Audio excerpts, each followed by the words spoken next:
Okay, let's see. How do I get my camera on? Can you hear me?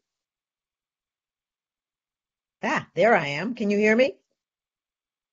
Then we Excellent. see you. You can hear me and see me. Excellent. Thank you for those who came ahead of me, Madam Chair, members of the task force. The good news is my colleagues have done such a good job, I can skip a lot of slides. But I'm kind of bringing home a different kind of perspective in terms of how I am seeing the relationship between the current mental health status of people of African descent here in America, African Americans, and um, about American chattel slavery. There seems to be a difficulty for people to see that connection. I have a difficulty not seeing that connection.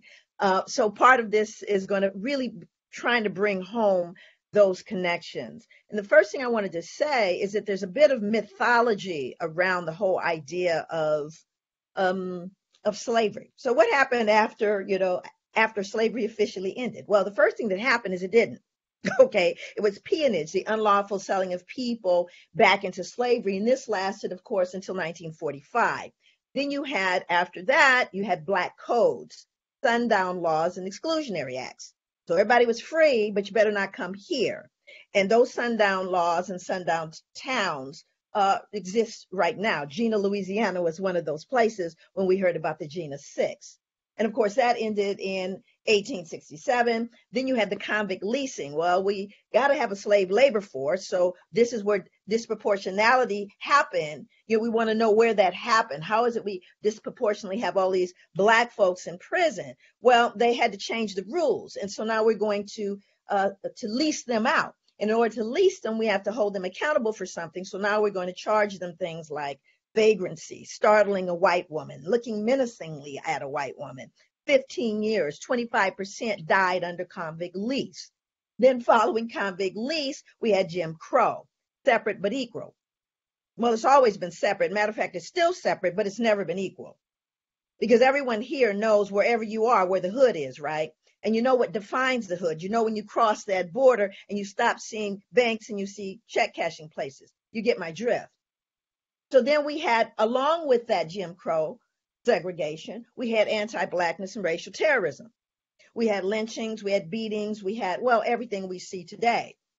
And then we had the Civil Rights Act. Great. What continued was anti-blackness and racial terrorism.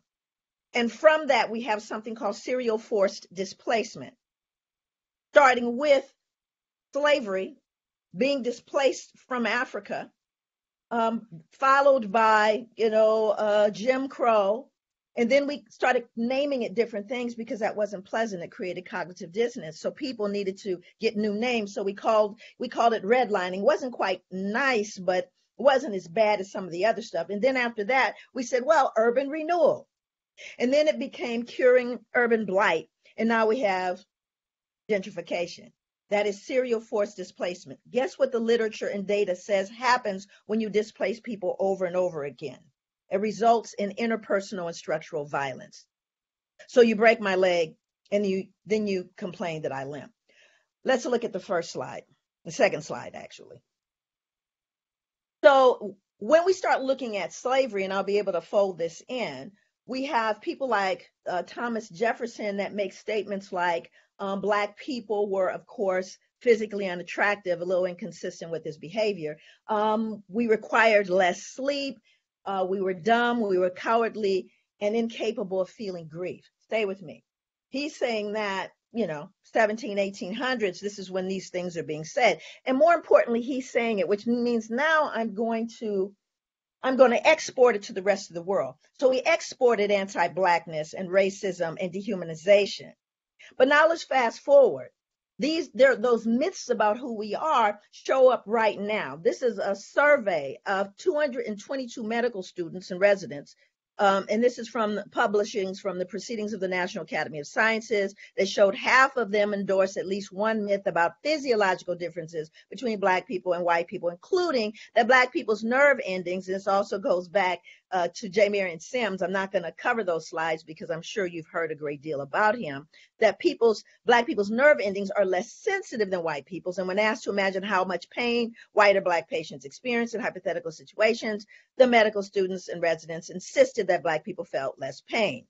This made providers less likely to recommend appropriate treatment. So now we're seeing in contemporary society this belief persists, and it causes injury mentally, emotionally, physically to Black people. Next slide should be slide 12 or slide 11. Go to slide 11. I'm sorry. Next slide. Next slide. Okay, so let's just start with this. Can you play this? Yes, just one moment. Okay. And what I want to say about this is when we start looking at the impact these things have on contemporary society, these beliefs, along with the idea that, our children, simply don't feel or experience on the same level as others. Caught on camera, a 4-year-old little girl assaulted by a teacher who was supposed to be caring for her. 2 former employees at a local daycare are facing charges after being accused of mistreating the child. Local 12's Genesis Snaros joins us live in Fairfield outside Wild Kingdom Early Learning Center. Jenna, first off, how is the little girl? Yeah, I spoke with the mother of the little girl, and thankfully she's been doing well. Her mom says that she is nonverbal, and staff describes her as a gentle soul who wouldn't hurt anybody. The director says as soon as she heard that little girl's cry, she says her motherly instinct came to life, and she knew something was immediately wrong. Good morning to you, good morning to you. What appears to be a seemingly normal start for this preschool classroom quickly turned chaotic. Get out of here. Former teacher James Cialino had been watching 10 kids in his class back in June when a 4-year-old girl left the room with another class. Jennifer Miller, the teacher of the other class, brings the child back into Cialino's classroom, and then he pushes her to the ground. Miller watched it all happen and proceeds to shut the door and leave. The video itself has all the truth it needs in it. So as soon as you watch that or as soon as you see that, you know immediately what has to be done. Director Lisa McMillian says a third teacher, seen in the red shirt, came into the classroom after the little girl got pushed to the ground. That teacher was not involved in this incident. Cialino then took the little girl to McMillian's office. You just know something is not right with that cry. As a mom, you know when something is not right. As a director, I know all of those children and I know how they cry. McMillian says she immediately pulled the surveillance video, fired the 2 teachers, reported the incident to police, as well as the little girl's family. What the hell is this? I cried. I couldn't hold it. It was so heartbroken. 3 months later, the family. Okay, so what's important here, and again, it's pretty straightforward, but at the same time, what we're looking at, this is 2021. Okay, so I'm wondering right now, what didn't the cameras catch? What is going on and what is happening? Now, there's a slide. I want you to pull the slide up on stress and children and learning. I think we have the wrong slides, but no, it's actually stress. It's the name of it is stress and children. Okay, that's okay. I will, I had 2. No, that's okay. That's all right. Just stay right there. I have the slide over here. I will read it. Stress and learning. And I want to say this because we need to appreciate the implications of institutionalized and continuing perpetual racism that started with dehumanizing us on the front end. The remarkable growth and development of the neural cortex during the earliest years of life can only occur when a child feels emotionally secure and warm, stable relationships. When young children are stressed, fearful, or insecure, the limbic emotional area of the brain actually prevents learning from occurring. Stress. Here we're looking at a 4-year-old that is nonverbal, that cannot even defend herself, even if she was able to. And, there's this idea that, again, just send them on in. We know that based on a 2016 study from the Yale Child Study Center, we know that they looked at, 136 teachers, and they had these preschool teachers look at a classroom and determine whether or not there were potential problems. Well, of course, the actual reality was there were no problems in this classroom.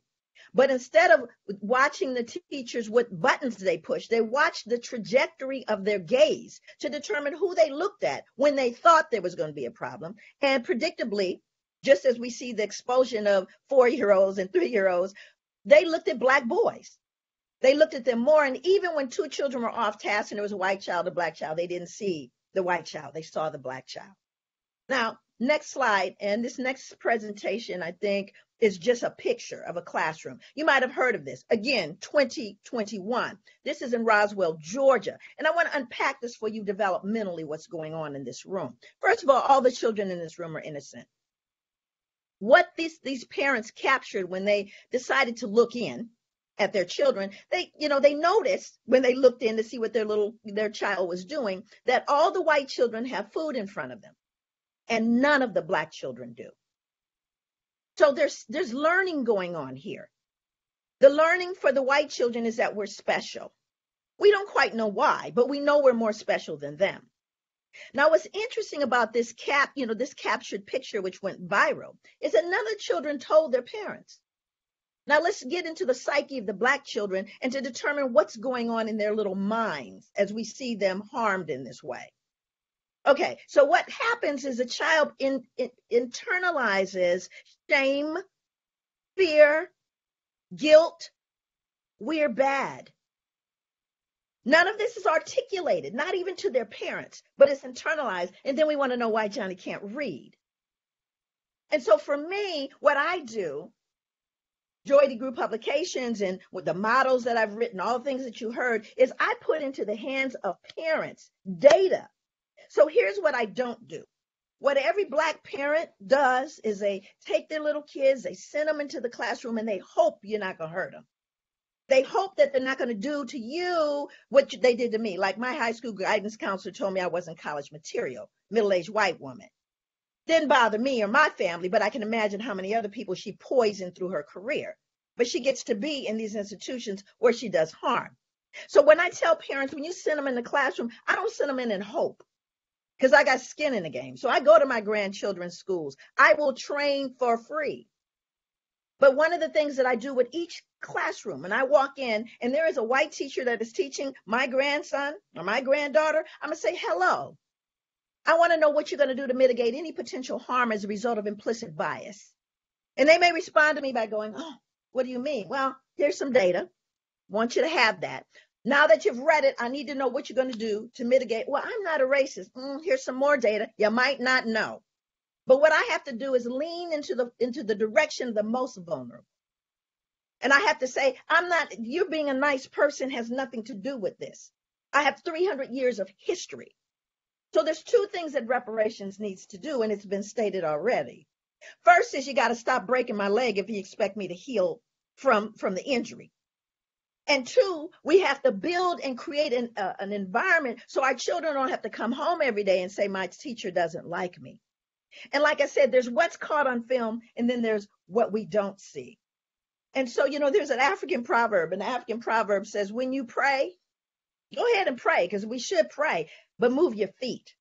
There has to be accountability, there has to be action, there has to be protection of the most vulnerable among us. And that's not happening. And these systems, again, I'm not talking about what happened way back there, but you see, this is fueled by every major institution in America. At its foundation is white supremacy. I don't care if you're an architect, I don't care if you're a doctor, I don't care if you're a psychologist. What has been breastfed into American systems is white supremacy. We cannot pretend we don't know that. We cannot send our children, our youth, our men, our women, our girls. We cannot send them out into a world that is hostile with no armor. And so part of what my work is about is giving people the language, learning to lean in, learning that when your stomach is in knots, when you walk into the school to support your children, I help them understand where those knots came from. And I want to show this last film, and then I will wrap up. There should be actually one more. It's kind of strange little. The daycare worker under arrest in Pennsylvania. Difficult video allegedly showing her push a 4-year-old girl down a flight of stairs.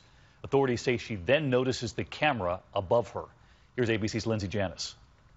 This disturbing video shows a 4-year-old girl apparently being shoved down the stairs at a Philadelphia area daycare. The worker then appears to notice the camera. At that point, she holds the little girl's hand and walks her down the remaining steps. The little girl, she just was really shaken up. She was just like, and I'm like, her eyes literally were like, help me. That daycare manager happened to be watching on a new camera that had just been installed a half hour earlier. So I went and confronted her at the bottom of the stairs. What are you doing? We don't do this to children. The little girl wasn't seriously injured, but the daycare worker, Sarah Gable, was immediately fired. You can stop the video. So again, I want to close by saying, when we start looking at how we make things right, this is not optional for me. Okay, this is not optional. People can't see the connection. Again, I say I cannot not see the connection. When we start looking at stress, remember, stress inhibits the ability to learn. Someone else talked about cortisol. So these are things that we need to lean into as people, as human beings, if we expect change to happen. And change is going to happen when we insist upon it and we put laws behind it. So I'm 100% for and with reparations, because we need to repair mentally, emotionally, and spiritually in order to change the trajectory for our children. Thank you so much.